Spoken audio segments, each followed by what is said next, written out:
สบายดีสำหรับลูกค้าท่านใดที่ว่ายังบ่เข้าใจในการนำใช้แอป HAL Logistics เนาะมื้อนี้เรามีวิดีโอมาสาธิตการแบบง่ายๆกันเลยเอาเป็นว่าลูกค้าท่านใดที่ว่าใช้ระบบ iOS แม่นให้เข้าไปโหลดได้ที่ App Store เด้อและสำหรับลูกค้าท่านใดที่ว่าใช้ระบบ Android แม่นสามารถเข้าไปดาวน์โหลดได้ที่ Play Store กันแล้วกันเนาะเดี๋ยวเอาเป็นว่าเราคลิกเข้าไปที่แอปกันเลยและทางด้านหน้าของแอปของพวกเขาเนาะก็จะมีช่องพิมพ์ไปบินลูกค้าสามารถพิมพ์เลขไปบินใส่ได้เนาะจากนั้นให้กดคำว่ากวดสอบ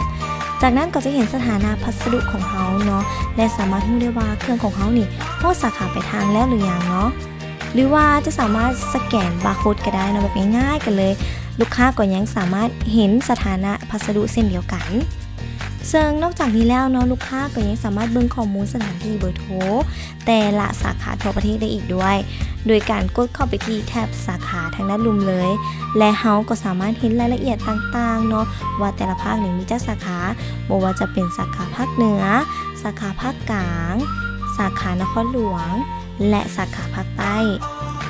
ยังบ่เพียงแต่เท่านี้เนาะพวกเขายังสามารถเบิ่งราคาขนส่งได้โดยการกดเข้าไปที่แท็บราคาทางด้านลุ่มจากนั้นก็จะมีทางภาคกลางหาต่างแขวงหรือภาคเหนือหาภาคใต้ให้ลูกค้ากดคำว่ากดเบิ่งราคาเนาะจากนั้นก็จะมีแพ็กเกจต่างๆให้ทานได้เลือกใช้บริการและข้อมูลการคิดรายค่าบริการขนส่งอย่างละเอียดเลยเนาะและลูกค้าท่านใดที่ว่ายังบ่เข้าใจหรือยังมีคำถามข้างคาใจ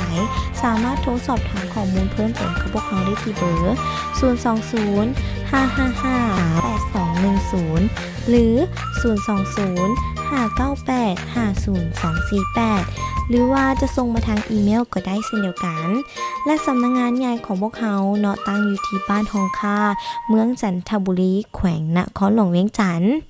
ห้องอรุณขนส่งด่วนพวกเขาให้หลายกว่าการขนส่ง